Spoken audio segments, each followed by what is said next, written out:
আসসালামু আলাইকুম। সম্মানিত শ্রোতাবৃন্দ, কেমন আছেন? আশা করি সকলে ভালোই আছেন। আল্লাহ সকলকে ভালো রাখুক, সুস্থ রাখুক এবং বিভিন্ন ধরনের বিপদ আপদ থেকে রক্ষা করুক। আমরা সকলেই অবগত আছি যে আমাদেরকে একদিন না একদিন মৃত্যুবরণ করতে হবেই।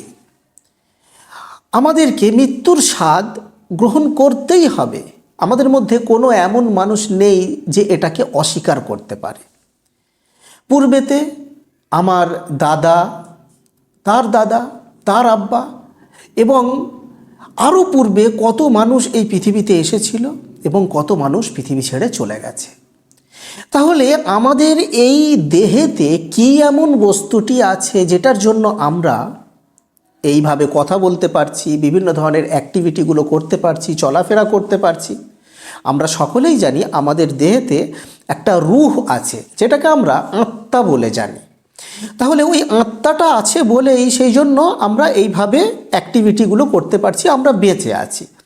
এবং যখনই আমাদের এই দেহ থেকে রূহটাকে বের করে নেওয়া হবে, তখনই আমরা মৃত্যুবরণ করব। তখন আমরা লাশ হয়ে যাব। আমাদের এই দেহ আর চলাফেরা করতে পারবে না, মুভ করতে পারবে না, বিভিন্ন ধরনের অ্যাক্টিভিটিগুলো করতে পারবে না, দেখতেও পারবে না, কথাও বলতে পারবে না। এবং এই যে কথাটা যে রূহ বের করে নিলে আমরা মৃত্যুবরণ করব, এটা কোরআনের মধ্যে আল্লাহ পাক স্বয়ং বলেছেন। আচ্ছা, এবারে আমরা যেহেতু মুসলিম, আমরা কবরে চলে যাব। তো কবরে যাবার পরে হাদিসের মধ্যে এসেছে যে সে যদি সৎ মানুষ হয় তাহলে তাকে কবরের বিভিন্ন ধরনের আযাব হতে রক্ষা দেওয়া হবে এবং তার কবরকে প্রশস্ত করে দেওয়া হবে, তার কবরকে জান্নাতের বাগান বানিয়ে দেওয়া হবে। আর যদি সেটা অসৎ কোনো ব্যক্তি হয় তাহলে তার কবরকে চাপ দেওয়া হবে, তার কবরে হাতুড়ি দ্বারা আঘাত করা হবে, মানে কবরের ভেতরে যে আযাবটা দেওয়া হবে এইভাবে দেওয়া হবে। এগুলো হাদিসের মধ্যে এসেছে। এবং তার কবরে সাপ, বিছা ইত্যাদির মাধ্যমে আযাব দেওয়া হবে। তাহলে কবরের মধ্যে যে আযাবগুলো দেওয়া হচ্ছে, যেগুলো হাদিস থেকে আমরা পাচ্ছি, সেই ব্যক্তির দেহ থেকে তো রূহ তো চলে গেছে। তাহলে এখন কিভাবে সে কবরের মধ্যে আযাবগুলোকে অনুভূতি করতে পারবে? কবরেতে যদি সেটাকে জান্নাতের বাগান বানিয়ে দেওয়া হয়, সেই যে শান্তি প্রশান্তি, সেটাকে সে কিভাবে উপলব্ধি করতে পারবে? তার দেহে তো রূহ আর নেই। তো এই ভিডিওর মাধ্যমে আমি এটা নিয়েই ডিসকাস করব। আমার প্রিয় ভাই বোনেরা, আল্লাহর রসুল হজরত মুহাম্মদ সাল্লাল্লাহু আলাইহি ওয়াসাল্লাম বলেছেন, যেটা একটা গ্রহণযোগ্য হাদিস, যে কোনো মৃত ব্যক্তিকে যখন কবরেতে দাফন করা হয় তখন সে মানুষের চলার জুতোর শব্দ সে শুনতে পায় এবং তারপর ফেরেশতা আসে, তাকে তিনটি প্রশ্ন করে: তোমার রব কে, প্রভু কে, তোমার দিন কি অর্থাৎ ধর্ম কি, এবং তোমার নবী সাল্লাল্লাহু আলাইহি সাল্লাম কে। তো এই তিনটি প্রশ্নের উত্তর ওই ব্যক্তিই দিতে পারবে যার আমল খুবই ভালো। কিন্তু কোনো ব্যক্তি যদি মুখস্থ করে যায় বা তার মুখস্থ থাকে এবং সে যে বলে দিতে পারে, এমন না।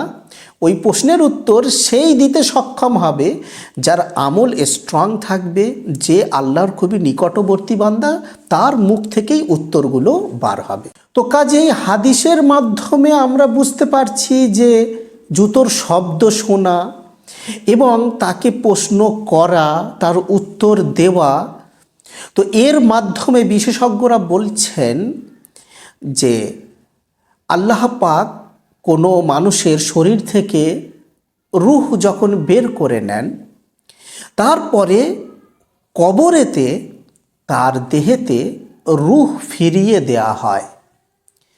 এবং কবরেতে রূহ যখন ফিরিয়ে দেওয়া হবে, তো সেই অবস্থাটা আমরা এখন পৃথিবীতে যে আছি এই অবস্থার মতো নয়।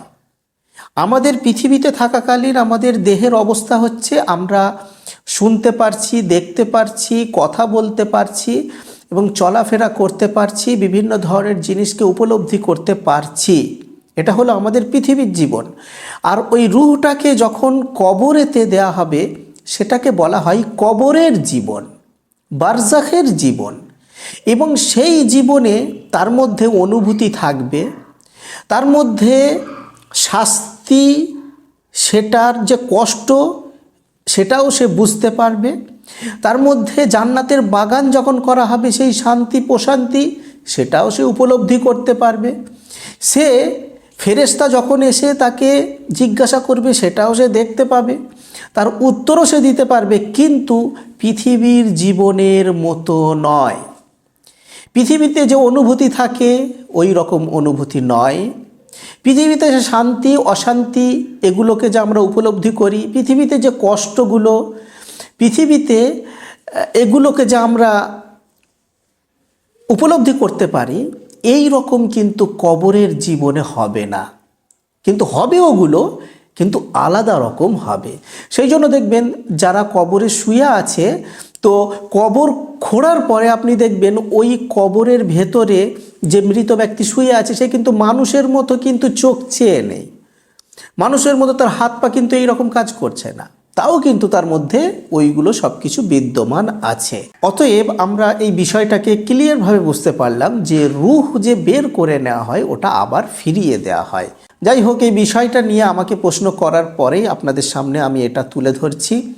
এবং আল্লাহ পাক আমাদের সকলকে আমাদের কবরের জীবনটা যেন খুব ভালো হয়, এবং কবরের জীবন যদি আমাদের ভালো হয়ে যায় তাহলে পরকালের পুরো জীবনটাই আমি আমার জন্য ভালো পাবো। আর যদি কবরের জীবনটাই যদি খারাপ হয়ে যায় তাহলে পুরো জীবনটাই আমার জন্য খারাপ হয়ে যাবে পরকালে।